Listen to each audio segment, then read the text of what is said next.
তো কি খবর বন্ধুগণ, আমি নিউজি ছেলে অ্যান্ড গাইস প্রথমে আজকে আমরা কথা বলবো ঋতুপর্ণা সেনগুপ্তকে নিয়ে। হ্যাঁ গাইস, এই কারণে বাঙালি একটা ঋতুপর্ণা সেনগুপ্তকে আরজিকর নিয়ে হওয়া রাতের প্রতিবাদের মিছিল থেকে লিটারালি দুর্ব্যবহার করে তাড়িয়ে দেওয়া হয়েছে।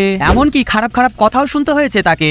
কি এমন খারাপ কথা বলেছিল, কি এমন করেছিল যার জন্য এই রকম দুর্ব্যবহার করলো প্রোটেস্টাররা। রিসেন্টলি শ্যামবাজারে হেনস্থার শিকার হলো ঋতুপর্ণা সেনগুপ্ত। রাতে প্রতিবাদ মিছিলে যোগ দিতে গেলে তাকে লক্ষ্য করে গো ব্যাক স্লোগান, এমনকি তাকে ঘিরে প্রোটেস্টারদের মধ্যে ধাক্কাধাক্কিও শুরু হয়। যারা জানে না তাদের বলে দিই, আরজিকর নিয়ে কিছুদিন আগে ঋতুপর্ণা একটি ভিডিও পোস্ট করেছিল, যার জন্য তাকে প্রচুর হেটসের শিকার হতে হয়েছিল। মেন্টালি ভেঙে পড়েছিল ঋতুপর্ণা। আসলে কেন তার হেট আসছিল আমি এই ভিডিওতে ফুল এক্সপ্লেন করেছি। তোমরা যদি না দেখে থাকো তাহলে এই ভিডিওর পর ফার্স্ট ওই ভিডিও দেখার রিকোয়েস্ট রইল। ঋতুপর্ণার হয়ে অনেকে আওয়াজ তোলে, তার পাশেও দাঁড়ায় এবং অনেকে সোশ্যাল মিডিয়ায় লেখে ঋতুপর্ণা সেনগুপ্তর সঙ্গে এই অমানবিক আচরণের বিরুদ্ধে আমি প্রতিবাদ জানাচ্ছি। সবাই আন্দোলনে সামিল হতে পারে, কেউ কাউকে আটকাতে পারেন না। কিছু উদ্দেশ্যহীন মানুষের নিচু মানসিকতার কারণে আপনি অপমানিত, যারা এক নারীর প্রতি সম্মান দেখাতে গিয়ে আর এক নারীকে অপমান করলো। যাই হোক, আপনারাই দেখুন সেই ভাইরাল ঋতুপর্ণার ভিডিওটি।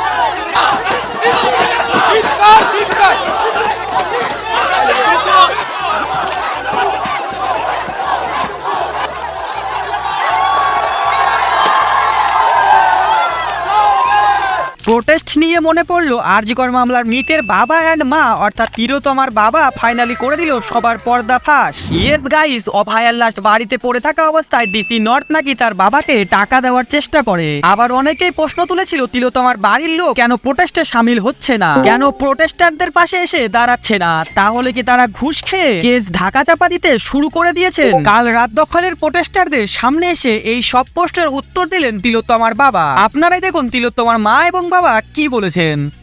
তার এত দিনের স্বপ্ন এবং আমি যে 62 বছর ধরে যে স্বপ্ন তিন করে গড়ে তুলেছিলাম, একটা রাতের মধ্যে আমাদের জীবনটা পুরো উলটপালট করে দিচ্ছে। তাহলে 11টার সময় আমাদের জানানো হয় আমার মেয়ে আত্মহত্যা করেছে। তারা কোনো মেডিকেল টেস্ট করলো না, আগেই তারা বলেছিল আত্মহত্যা করেছে। আমি এফআইআর করলাম তাড়াতাড়ি। কি হলো, আমি 7:30 থেকে 7টার মধ্যে এফআইআর করলাম। আমার এফআইআর এর রেজিস্টার হলো কখন? 11:45 পরে দেখতে পাচ্ছি। ডাক্তার এখানে এত ডাক্তার থাকা সত্ত্বেও এত কিছু জানার পরেও পুলিশ একটা আনন্যাচারাল ডেথ কেস করলো। যখন আমার মেয়ে দেহ আমার ঘরে সাহায্য ছিল, তখন ডিসি নর্থ আমাদের ঘরের একটা গলিতে ঢুকে ঘরের ভেতরে তিনি আমাকে টাকা দেওয়ার চেষ্টা করেন। যাই হোক, চলুন নেক্সট আপডেটে। তো গাইস, এই কারণে বাংলাদেশি টিকটকার মিস চকলেট হয়ে গেল এক্সপোজ। রিসেন্টলি তার এক ভিডিও প্রচন্ড ভাইরাল যাচ্ছে, এর কারণে সোশ্যাল মিডিয়ায় অনেক হেটও আসছে। যারা জানে না তাদের বলে দিই, বাংলাদেশি টিকটকার মিস চকলেটের 8 মিলিয়ন ফলোয়ার্স রয়েছে টিকটকে। লিটারালি দুটো প্রেম করতে গিয়ে নাকি হাতে নাতে ধরা পড়েছে মিস চকলেট। উফ গাইস, ধরা পড়া নিয়ে তার 2 বয়ফ্রেন্ডের সাথে ধাক্কাধাক্কি পর্যন্ত হয়ে যায় এন্ড ফার্স্ট বয়ফ্রেন্ড চকলেটকে মারধরও করে। আপনারাই দেখুন সেই ভাইরাল ভিডিওটি।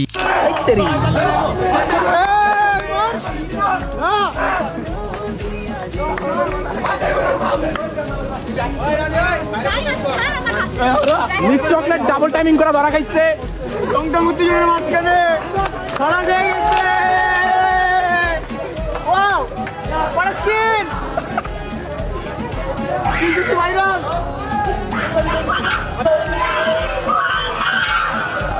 এই ঝামেলার ওপর মিস চকলেটের কোনো রিয়াকশন আসছে কিনা সেইটাই এখন দেখার। যাই হোক, এই লাফারের ওপর কোনো আপডেট আসলেই সঙ্গে সঙ্গে আপডেট করে দেওয়ার চেষ্টা করব। তার জন্য সাবস্ক্রাইব করে নেক্সট ভিডিওতে নজর রাখতে হবে। Do subscribe guys. চলুন নেক্সট আপডেটের উপর। এইবার কথা বলবো এক রেডিকুলাস, জঘন্য এবং লজ্জাজনক ঘটনাকে নিয়ে। রিসেন্টলি বেলঘড়িয়ায় এই ঘটনা তোলপাড় শুরু করেছে গোটা সোশ্যাল মিডিয়ায়। প্রেমের প্রস্তাব প্রত্যাখ্যান করায় মানুষ এইভাবে দুর্ব্যবহার করতে পারে কি করে? লিটারালি দশম শ্রেণীর এক ছাত্রকে তার মায়ের সামনে কুপিয়ে খুন করার চেষ্টা করেছে একই পাড়ায় থাকা একটি ছেলে। যেখানে আমরা আরজি কর নিয়ে এত লড়ছি, তার মধ্যেই এই সব ছি। ইয়েস গাইস, কিছুদিন আগেই প্রপোজ করেছিল নাকি এই ছেলেটি, কিন্তু মেয়েটি ছেলেটির প্রেমের প্রস্তাবে রাজি না হয়ে ছেলেটির গালে এক চড় মারে। তার প্রতিশোধেই মেয়ের মায়ের সামনে কুপিয়ে খুন করার চেষ্টা করলো ছেলেটি। নেক্সট আপডেটে যাওয়ার আগে কিছু বিশেষ কথা আপনাদের সাথে। যদি ভিডিও একটুও ভালো না লাগে তাহলে কমেন্টে গালাগালি দিন, আর যদি ভিডিও একটুও ভালো লাগে তাহলে সাবস্ক্রাইব করুন। আসলে ডিমোটিভেট হয়ে পড়ছি। যাই হোক, চলুন নেক্সট আপডেটের ওপর। তো guys, Bong media announce your next project. Yes, Ujjwal দিতে চলেছে এক্সট্রিম লেভেলের সারপ্রাইজ সবাইকে। কোচবিহারের 7 তারিখে অর্থাৎ শনিবার গ্র্যান্ড ওপেনিং হতে চলেছে তার নিউ রেস্টুরেন্ট ধামাল আড্ডার। লিটারালি ওপেনিং এর দিনে নাকি থাকছে অনেক বড় বড় সারপ্রাইজ, স্পেশাল খাবার এন্ড উজ্জ্বলের সাথে আড্ডা মারার সুযোগ। আরো রেস্টুরেন্টের ব্যাপারে কি কি বলেছে বং মিডিয়া, আপনারাই শুনুন। হ্যালো এভরিওয়ান, 7 সেপ্টেম্বর ধামালাটা ওপেনিং হচ্ছে। ওপেনিংয়ের মেনুতে কী কী থাকছে আপনাদের বলছি।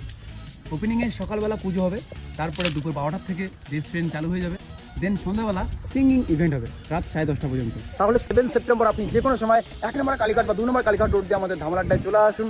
অসাধারণ ভিউয়ের সঙ্গে সুন্দর একটা মোমেন্ট পাবেন। আপনাকে সাজেস্ট করবো আপনি সকালবেলা 10টা থেকে 11টার দিকে চলে আসবেন। সেই সময় প্রসাদ বিতরণ হবে, সেই সময় মেইন ফিতা কাটা হবে। তারপরে 12টার থেকে রাত 10:30 পর্যন্ত তো ইভেন্ট চলবে, রেস্টুরেন্ট ওপেন থাকবে। ডেইলি দিন ওপেন থাকবে সকাল 10:30 থেকে রাত 10:30 পর্যন্ত। সবার প্রিয় ধামালা ধামাল আড্ডায় হে মন ভরবে ধামাল আড্ডায়।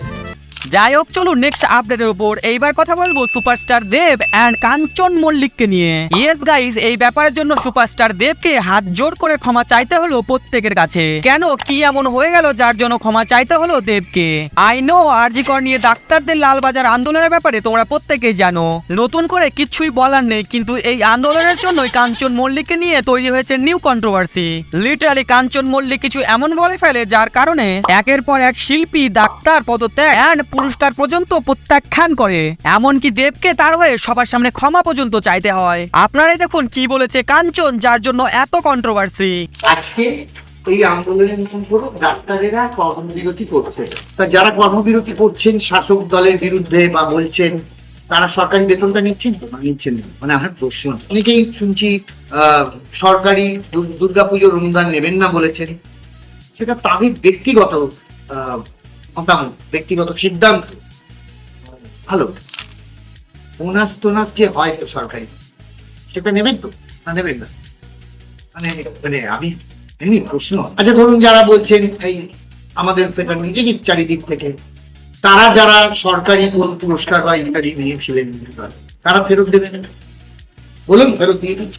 ইয়েস গাইস, এই ব্যাপারের জন্য সুপারস্টার দেবকে হাত জোড় করে ক্ষমা চাইতে হলো প্রত্যেকের কাছে। আপনারাই দেখুন। দেখো, কাঞ্চন মল্লিক যেটা বলেছে সেটা দুঃখজনক।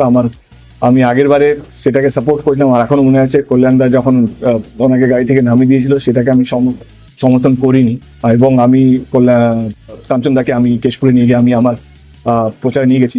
সেই কাঞ্চন মল্লিক এবং কালকের কাঞ্চন মল্লিকে আকাশ পাতালে তফাৎ আছে। এবং এই কাঞ্চন মল্লিক যেটা আগের দিন যেই বিবৃতিটা দিয়েছে, যেই মন্তব্যটা রেখে, সেই কাঞ্চন মল্লিককে আমি চিনি না। মানে আমি আমি আমি আমি সমর্থন করি না উনি যেই কথাগুলো বলেছেন, এবং খুবই দুঃখজনক। এবং আমারই কালিগ এবং আমারই দলের একজন এমএলএ। তো আমি কাঞ্চনদার হয়ে ক্ষমা চাইছি, কারণ আমার মনে হয় যে কাঞ্চনদার এটা বলা উচিত হয়নি, এবং এইটা পুরোপুরি ওনার ব্যক্তিগত ব্যাপার। কিন্তু যেহেতু উনি আমার দলেরই একজন এমপি, আমি তার হয়ে ক্ষমা চেয়ে নিচ্ছি। আমার মনে হয় গাইস, দেবকে নিয়ে মনে পড়লো, সত্যি কি তাহলে সব রুমার সত্যি হতে চলেছে?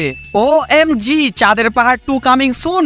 লিটারালি চাঁদের পাহাড় মুভির production house SVF recently post করে, আরো একবার বড় পর্দায় যদি দেখা যায় তাহলে কেমন হয়। কুছ সমঝে দায়া, হয়তো পার্ট 2 আসছে, না হলে রিলিজ হতে চলেছে চাঁদের পাহাড় মুভি। তো গাইস, এই ব্যাপারে তোমাদের কি মনে হয় কমেন্ট বক্সে শেয়ার করো। তো চলো গাইজ, আজকের মতন এইটুকুই। বাকি যদি ভিডিও ভালো লাগে লাইক করে দিও, চ্যানেলে নতুন হলে সাবস্ক্রাইব করে দাও। তোমাদের ভালোবাসা আমার প্রচুর পরিমাণে প্রয়োজন।